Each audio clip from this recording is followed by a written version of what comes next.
All right, well, here we are in the campaign office with Kina Collins, our congressional candidate for Illinois District 7. How you doing, Kina?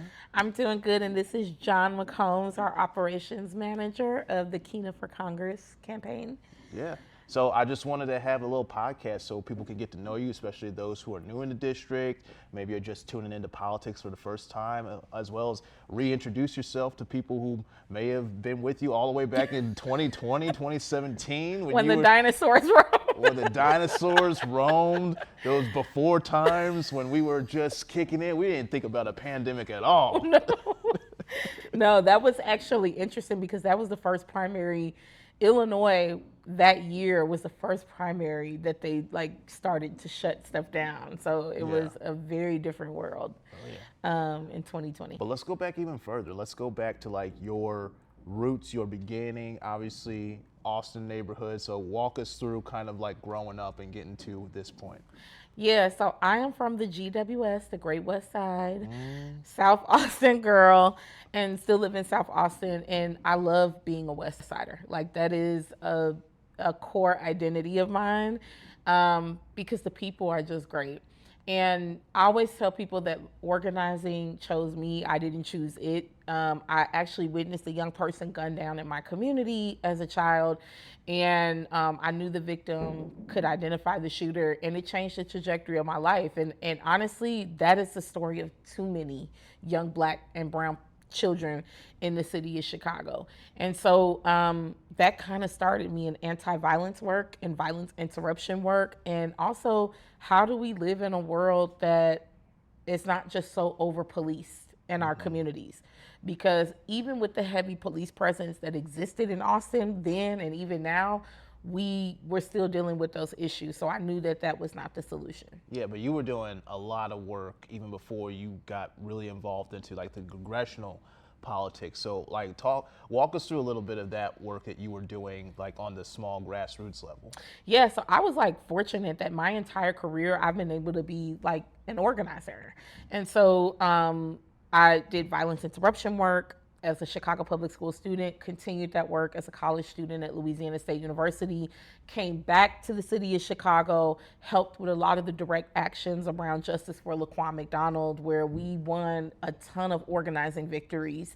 I served as a national organizer for Physicians for a National Health Program, training 20,000 doctors and medical students across the country to fight for a single payer universal healthcare system and not being, bogged down by private insurance, premiums, copays, deductibles, and training them how to do that.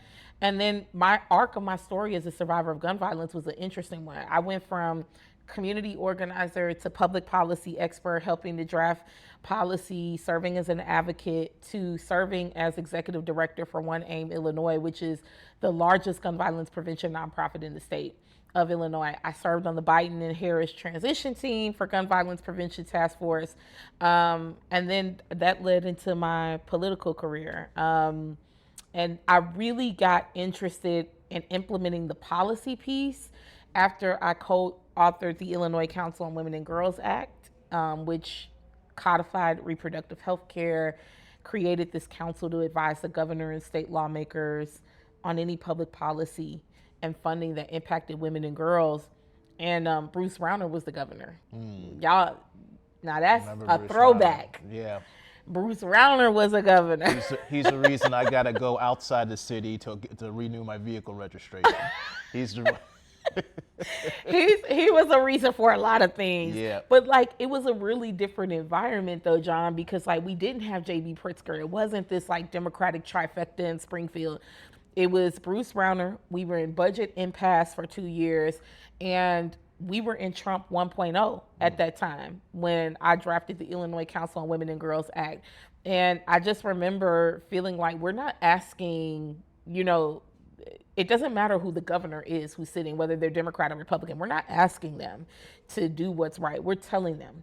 Yeah. And we're going to build the coalition to win, and we did. And so now the Illinois Council on Women and Girls is the premier initiative for Lieutenant Governor Juliana Stratton, and they've been doing amazing work. But that was kind of my life before being a candidate. Well, how did you get sourced into actually writing that act? I when you actually comes writing the legislation itself, did you just take it upon yourself? Were you asked? Like, how that whole process play Oh out? my gosh.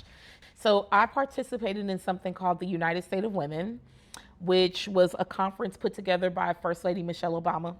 It was in the final term of President Obama's presidency, his second term. And the White House, actually, we got the inspiration from the White House. President Obama actually implemented the White House Council on Women and Girls. And that got dismantled when Donald Trump came in. And we knew that Illinois was going to be a haven state and a sea of red states that were stripping reproductive health care. And so it was actually a group of women that came together in United States of Women, and then I co-authored it with Maria Mozafar, who is an amazing civil rights attorney, and we teamed up with the ACLU, and shout out to State Representative Anna Moeller from Elgin and State Senator Jacqueline Collins from the South Side of Chicago. They sponsored the legislation in the House and the Senate. But that's how it came about. We went to the United States of Women. We said we have to have these protections for Illinois. And I was just crazy enough to think that we could do it under a Republican governor. And then we won it in the House, we won it in the Senate, and we forced Bruce Rauner to sign it into law. And he had to. So it was a great organizing victory. Right. I mean, even just judging by everything you said, like your resume you're 35 years old. 34. 34, excuse me. I'll be 35 in Right, March. yeah. So I have 90 days. But 34, and you have a resume that is, I think, so expansive that I think people in probably like their 50s and 60s don't even have. And so that's what's so impressive too to me is the fact that like you have the receipts, right? And so like when we first met, I was running in this seat or running to get this seat, and John was my candidate, y'all. yeah, John was my candidate. I was her candidate. But any case, like I reached out to you because I was looking into running for the seat. That's I saw right. that you had run several times before, so I was just trying to pick your brain a little bit about your insights and what you saw about the seat and what you learned from running. And you know, like I could tell how like you were clearly intelligent, clearly more than qualified to take on this position. And then when I got to know you more, saw more and more about the personality behind, you know, the resume, and saw that, okay, you also have the heart it takes to actually lead in this way. Because, like, you know, we're trying to do something different than what Illinois' experience and what especially this district has experienced. So true. And I want you to speak a little bit on that of like, what sets you apart from a lot of the other candidates, a lot of the other people who have held this seat before in the past? Yeah, well, I would definitely say like the coalition building piece. Like, but before I say that, John had an impressive like platform and like background himself. Like he's harping on me, but like he had an impressive, and I was like, this is the type of candidate we need to get behind if I decide not to run again. And then it became a conversation of Congressman Davis getting ready to retire, and people were like, you don't run all this time for him to retire and then don't jump in. And so it's the coalition building piece. And if you remember, John, we had like some stakeholders come together in the very beginning before I even announced that we're, you know, from amazing groups in the district who were saying, this is the person who we're throwing our support behind. And that meant a lot to me. I firmly believe like you don't abandon the movements that you build. Yeah. And I think that in this age of like anti-intellectualism that the Trump administration is pushing, they have played the long game and the wide game when it comes to trying to dumb down the next generation of people coming up. And what I mean by that is they're banning history books. They are stacking school boards to talk about curriculums. And so why is all of that important? People will say, well, why did you run several times, Kina? Well, a lot of people don't know Danny Davis got his butt kicked a bunch of times before he became the congressman because he ran against Congresswoman Cardis Collins, who was the first Black woman elected to Congress in the Midwest, the entire Midwest. She was a very historic figure, and Congressman Davis challenged her. He challenged her because he believed she was a part of the status quo. So a lot of people don't know the history of the district, and that it was always going to take a true progressive lefty it was going to take us a couple of times, like, to get it.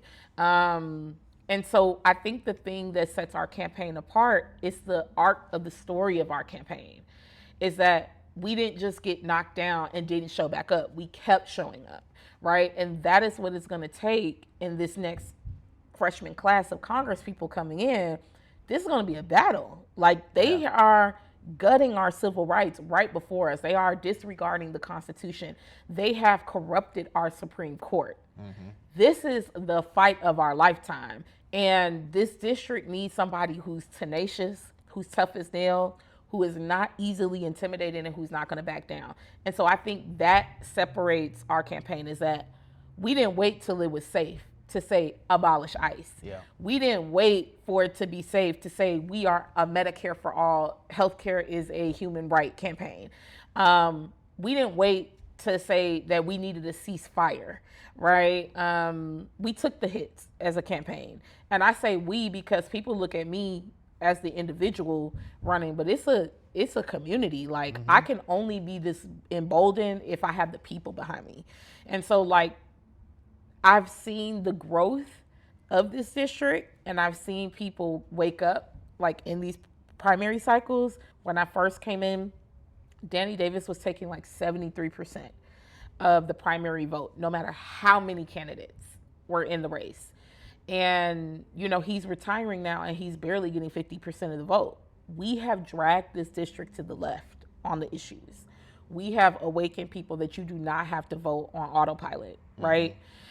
And so I don't know that any other campaign in this election in Illinois 7 can say that. Like, a lot of them jumped in when it was safe. A lot of them waited for him to retire.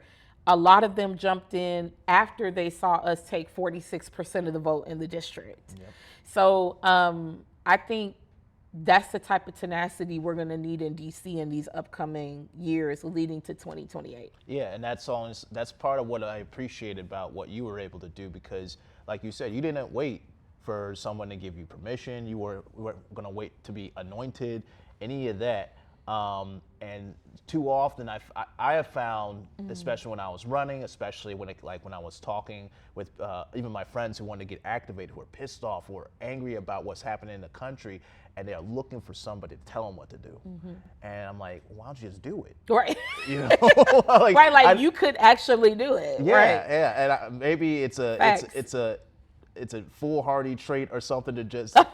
Maybe it's ego. I don't know what it is. Just to have the audacity to be like, no, I'm gonna go ahead and it's do urgency. Yeah. When you when you've heard the stories that I've heard across this district, the child from North Lawndale who has type 2 diabetes sharing their insulin with their grandparents because they can't afford it. 3 people sharing 1 vial of insulin. When you've heard families on the west side of Chicago still living in households with mold in it, because we're dealing with a climate crisis and we've dealt with flooding and no one came to save us or follow up, right? Mass shooting after mass shooting in this district, school closures. To me, like, this is our moonshot. Like, this is the moment, right? Like, we can't wait for somebody to come in and save us. And I believe too, like, politicians not gonna save you neither. Like, it's going to have to be a community effort. Like, I'm choosing the vehicle of legislation to be the way that I want to participate in the movement right now. And that work can continue even if we don't win, but we're going to win. Yes, we are. March 17th. March 17th, we're getting ready to win. Early vote February 5th. There you go. There you go. But, like, that work will continue, but it's the understanding what it means to build power. Yeah.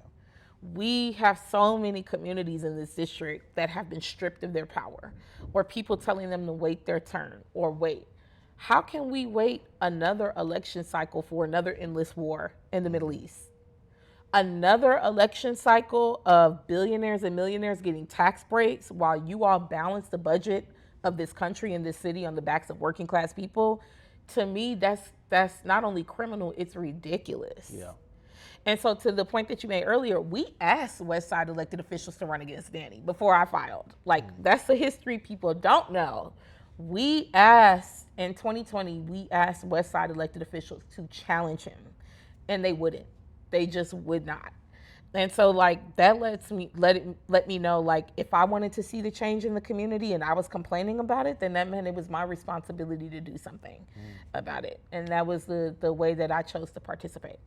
Yeah, it's a weirdly, because like when I was making my decision to run, it felt like the it felt like there was nothing else I could do.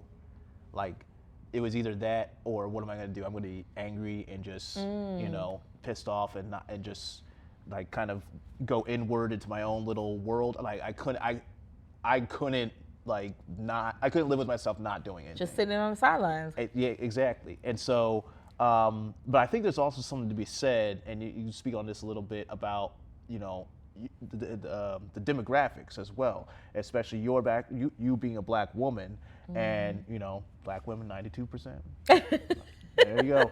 But for real though, so much of what we're seeing right now, I think, to many people who haven't experienced the reality of a police state, reality of degraded healthcare, reality of like services that you depend on no longer being there, no longer serving you. And I think there is a degree where like you say like, well, you were saying abolish ICE back in 2020 because you had the foresight of having lived an experience too that showed you knew where it was going. I knew exactly where it was going. And I wanted now more than ever, I want to be wrong about that, because I think being in those frontline fights for Laquan McDonald or Alton Sterling or Rakia Boyd or Harith Augustus, like, I mean, the names are endless, this is even more dangerous. Yep. Because we were organizing under an administration, which I have a ton of critiques for the Obama administration.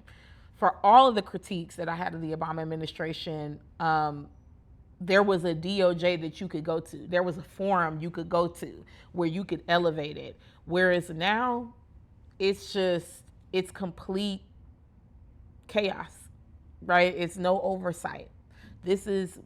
Fascism is not coming, it's here. Like authoritarianism is not coming, it is here. And they are being ordered to shoot and kill people, right? And that's not abnormal for Black Lives Matter activists or other people, which is why the warning was there. Like we were it wasn't for the sake of being a rebel without a cause or to look trendy, because no one knew what ICE was in 2019 for the most part. Yeah. Immigration activists knew. And shout out to Betty Alzamora because she pointed this out in our immigration town hall. People have been calling for the abolition of ICE since 2002, right? Since its inception. Yeah. And so I think we are at like a point of no return. Like it's not just about being right. It's about who has the political intuition and the courage to fight those systems. But yeah, I feel like it's far more dangerous now than when we were fighting for Laquan and Black Lives Matter. So, it was interesting you brought up your critiques of the Obama administration. I know Obama's a well-loved figure in the Democratic Party. But obviously had, things that, we can critique and we can, drawbacks and whatnot. And so I think partially the fight is not just, showing people like Republicans are wrong, but also Democrats should do better. Right. Right. And so like and we have to choose better. Exactly. Right. How are you going to hold like Democrats accountable as well when you get into Congress, like elected officials? Well, I mean, first off, we can't play the same games that they're playing, meaning we have to be, when we say no corporate PAC money, we mean no corporate PAC money. When we say that so that brings up the question of like fundraising and politics.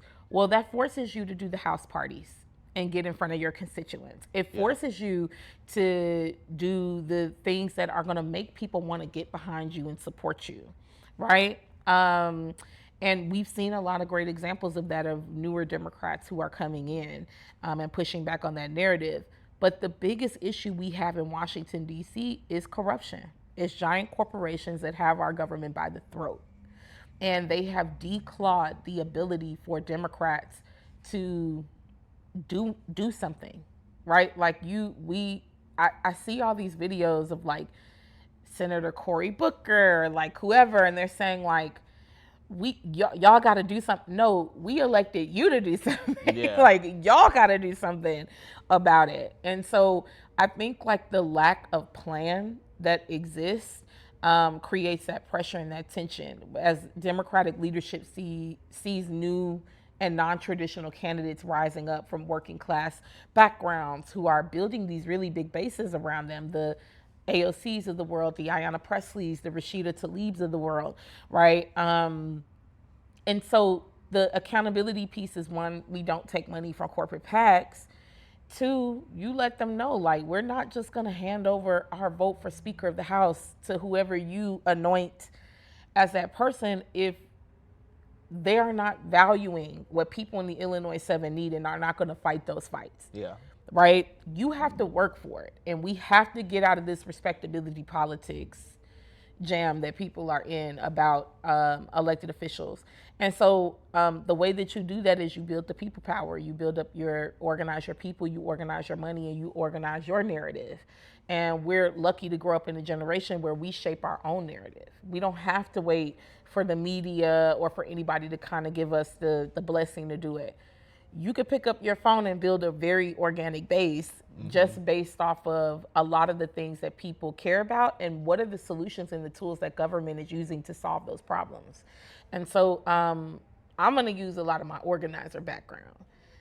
Agitation, agitating people into action, organizing the money piece, right? Like going to our people so that voters are the ones that are funding our campaigns and not corporations and big self-interest lobbyists and those dark money groups. And just not taking a knee, like bowing down and kissing the ring just because of respectability politics. And that's not for the sake of being disrespectful, but we're seeing Democratic leadership buckle on essential things like healthcare. Yeah. You know what I mean? It's like, that is overwhelmingly popular amongst people for us to fight for that. That's not something that we should be towing the line on. And so I think we have to go back to the grassroots organizing piece of people in our districts to build that power up to apply the pressure to Democratic leadership.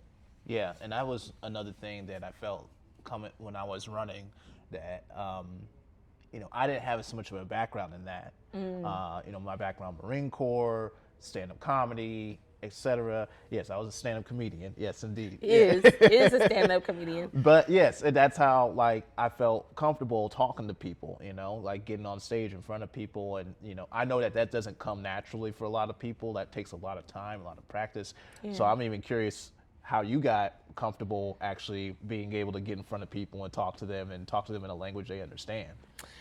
Like voters in the district? Mm-hmm. I felt like I had something to tell them.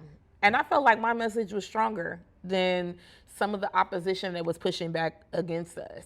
And people agreed. Like, people were like, oh, you're saying the quiet part out loud. Like, yeah.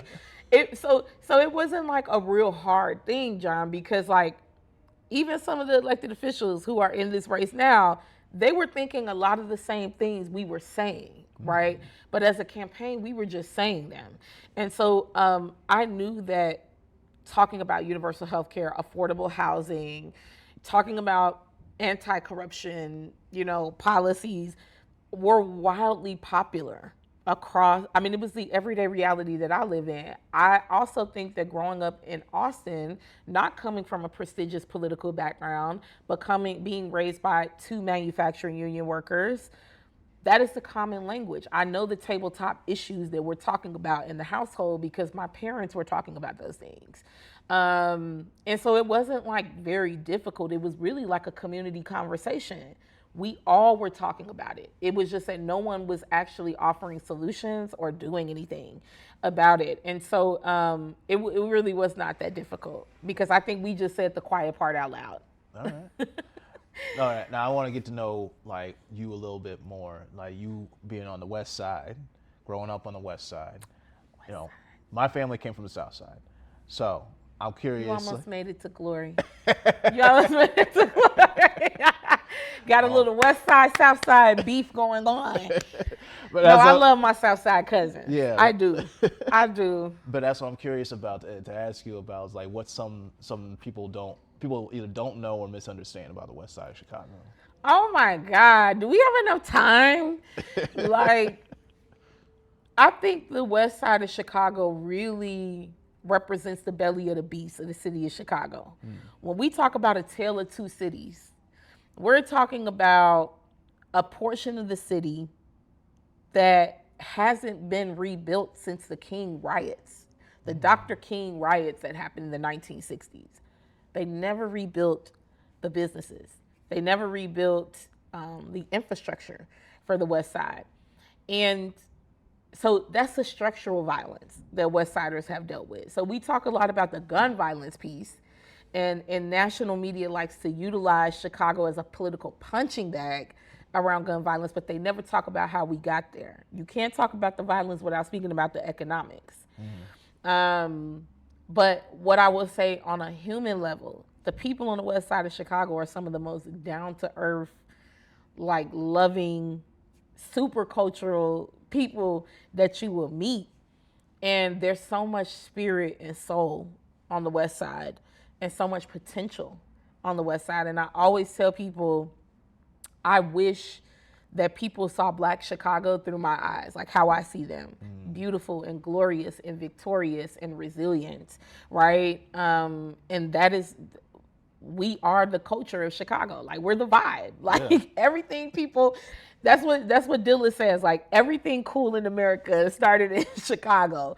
And I would put a caveat to that, especially Black Chicago, right? And so I come from the heritage of like understanding the history of Fred Hampton, who organized, lived, and was ultimately assassinated on the West Side, right?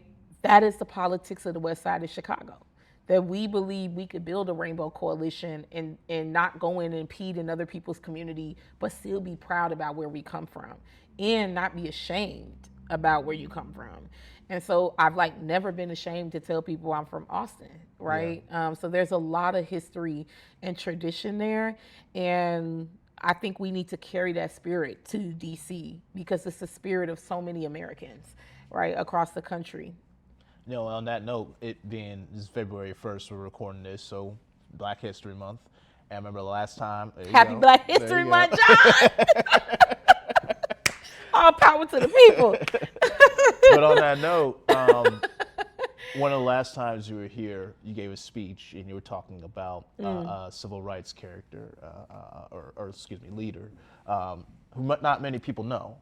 And I was wondering if you could tell us a little bit more about that individual and how they inspired you. Which one? Because I talk about a lot of them. It was a woman who did a lot of like the organizing behind the scenes. Ella Baker. Yes, exactly. Ella Baker is one of my favorite American organizers. Ella Baker was responsible for building out SNCC, which was the student nonviolent organization in the South that led the freedom rides and led the civil rights movement. Ella Baker was the right hand to Dr. King. And Ella Baker believed in a grassroots, not a grass tops form of organizing. She believed that you build leaders up in communities so that they are not dependent on one person to lead them to the promised land. Yeah. And those leaders should be everyday people who are directly impacted by what's happening because they have the most potency.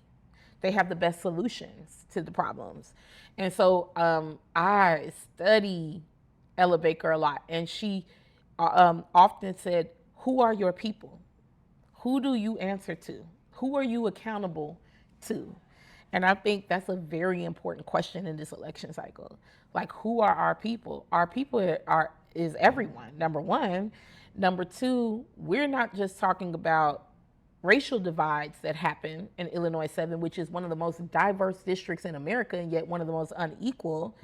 We're talking about building class solidarity from Westchester, Illinois to West Englewood, right? So who could tell that story than the person who's going to hold this seat?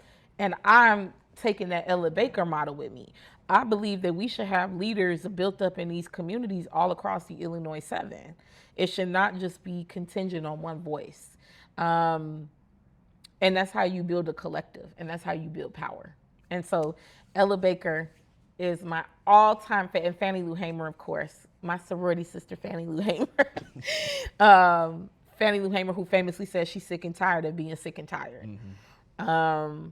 And also led several voter registration drives in the South and in Mississippi, also ran for Congress in her younger years.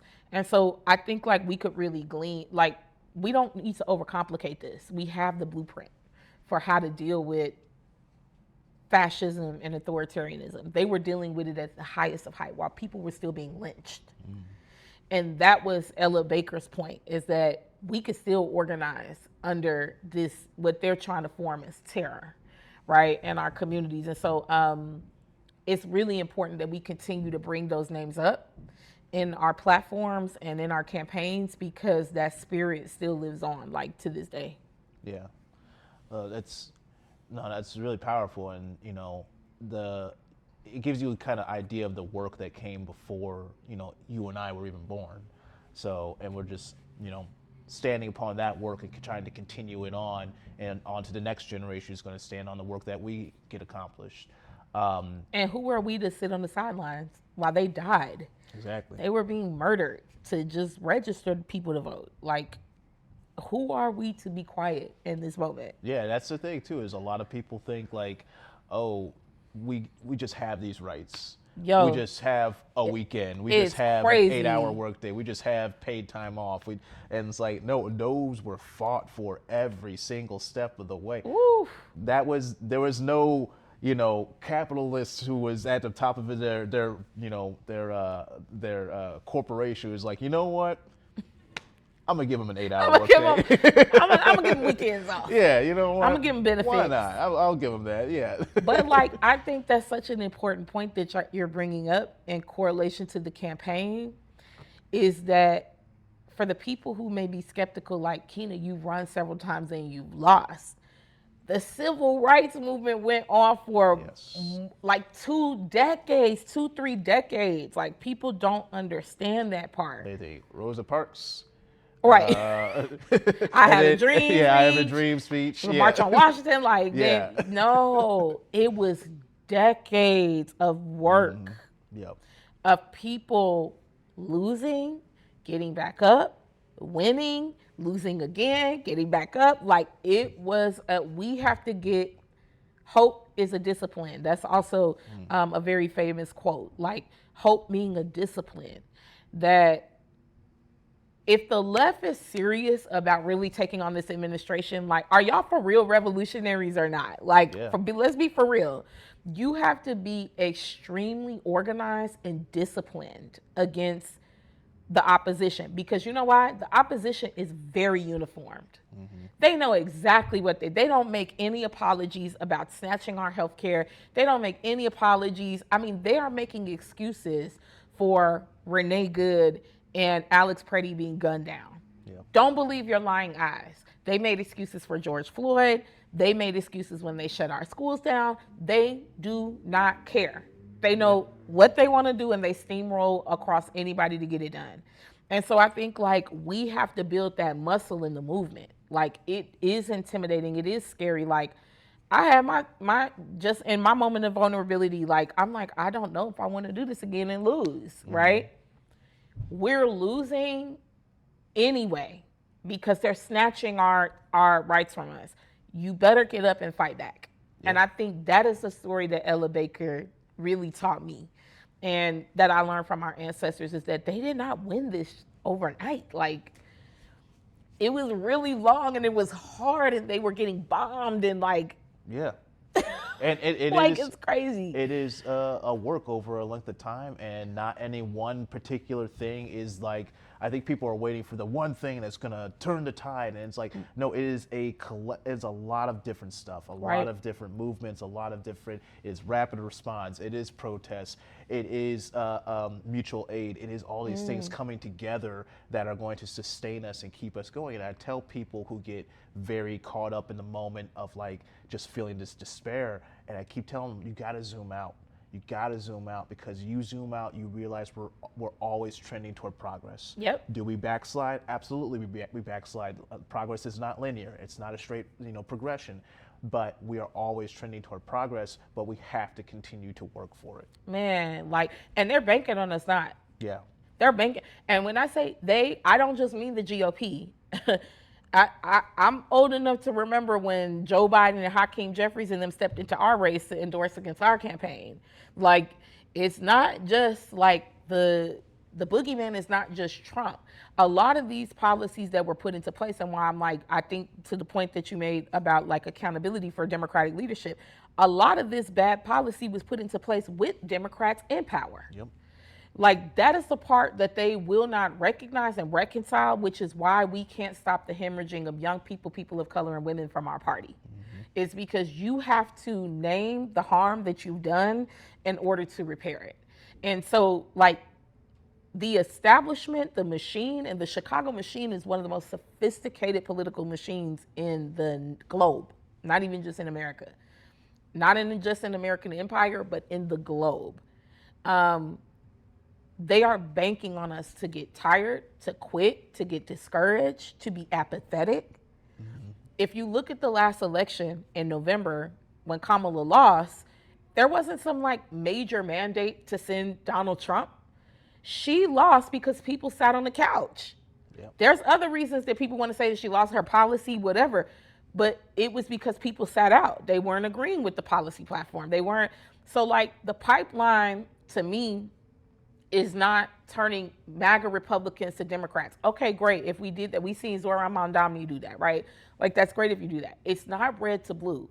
It's literally turning the non-voter into the voter. But we have to give them something to fight for and believe in and want to engage in. And so, like, yeah, to all of that. Like, this movement, they're banking on us to not show up. So with that in mind, like, getting it's tiring, it's fatiguing. I've felt it before. I've felt it as well. Even in the little amount of time that I was, running, I was like, man, you feel the responsibility, and like, it should, to me, feel tiring, and it should, because like, you are holding up so many other people's dreams and aspirations, and you feel the burden of that responsibility. And so I'm just curious to hear, like, from you, like, how do you recharge? Like, how do you, because you got to take care of yourself, Yeah, and I've been like, and community has like held me to account for that too, because I'll go to extremes where I'm going like real hard, or I go through super extremes of withdrawal, right? And I think we just need to have grace with one another on that. I know myself, right? Like, I really know myself, and I know when I'm reaching that point of burnout. Yeah. And I will withdraw. Like, it's not even a question of like, if I want to, my body is like, you're gonna withdraw. And so I noticed that with my voice, like, my voice will go out. When my voice starts going out, that's my body being like, you need to sit down just for a minute. Yeah. Because like, that's my power, is my voice, and that has always been my power. And it's been my voice. So my body in itself is like, let's take the strongest thing from her so that she will sit down, right? So like, when I say that, I think it's really important. I say that to organizers or activists or people in community right now who are feeling drained. Listen to your body. That sounds like woo-woo to a lot of people, but it's actually true. It's really true. Your body will indicate to you what you need to do. Before you even get to that point though, I think it's important to like indulge in things that like are outside of just like straight up political realm. Yeah.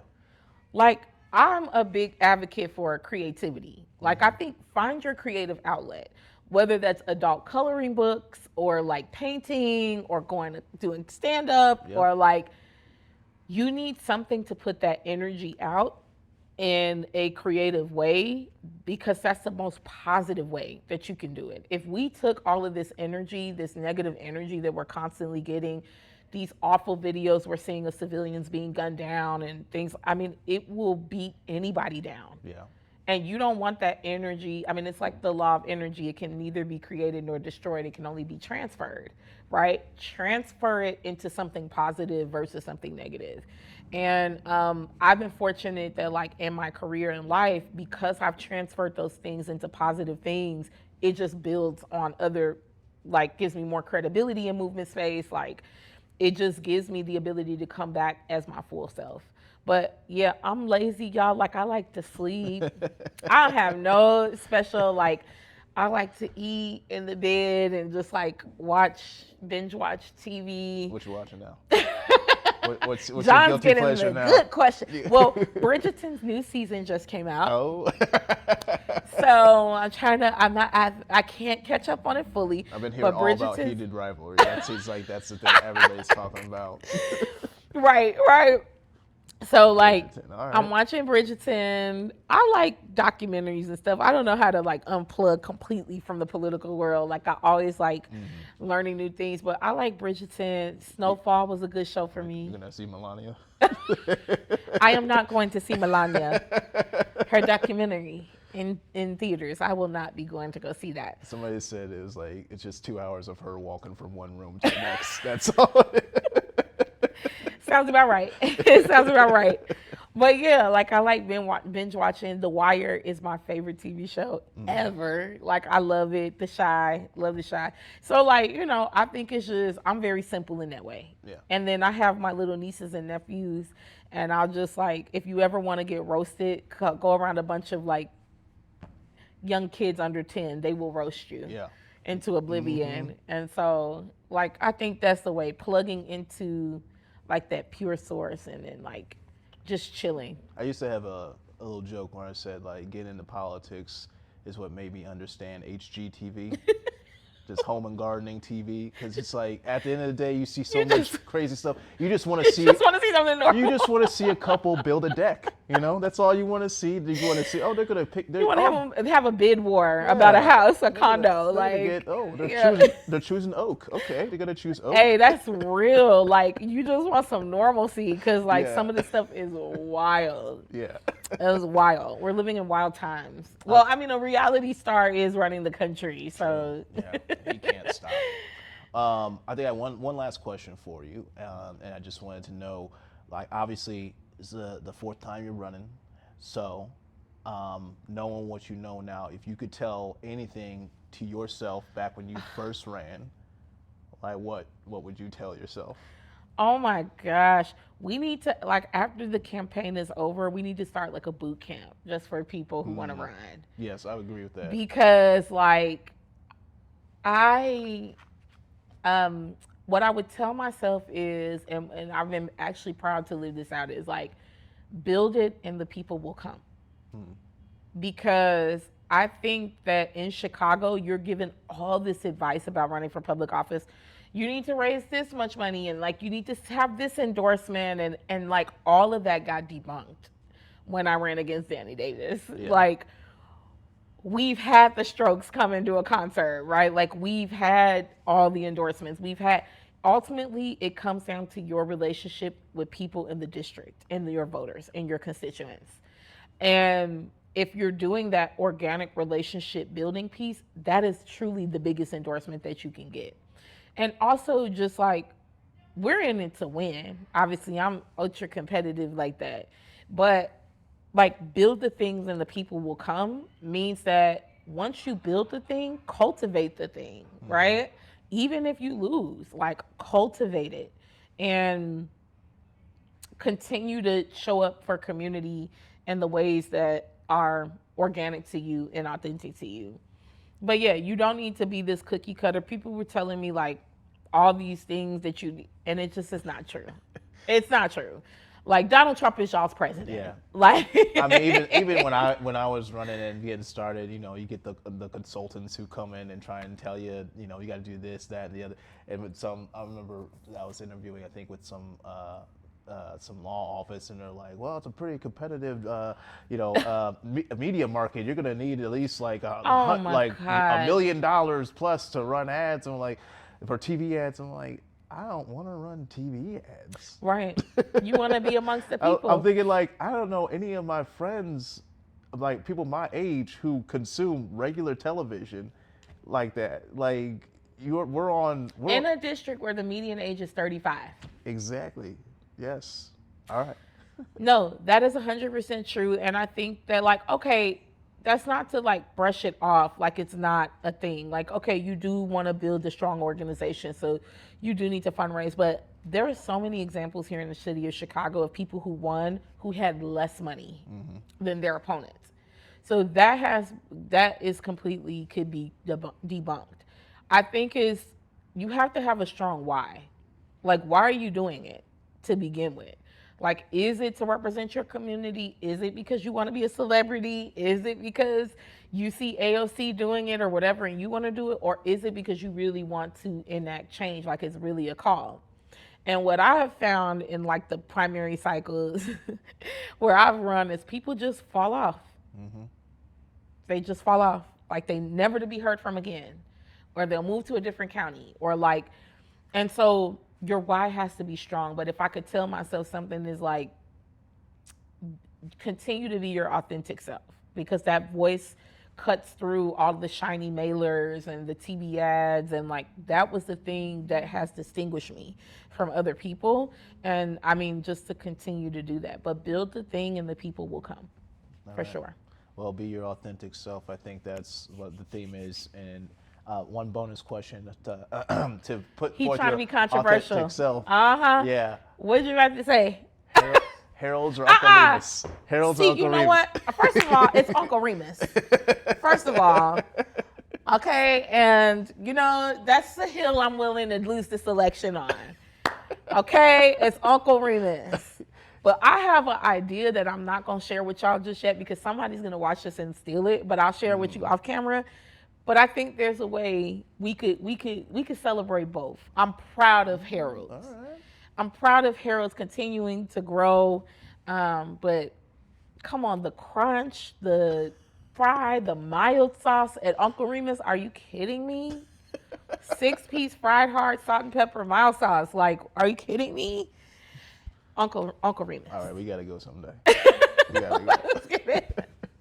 All right, Kina, thank you so much for this first episode. Thanks for the first episode, y'all. Where can people follow you? What we got coming up? So please go to KinaCollinsIL.com to follow the campaign. You can follow us on social media, all the spaces, Kina Collins IL.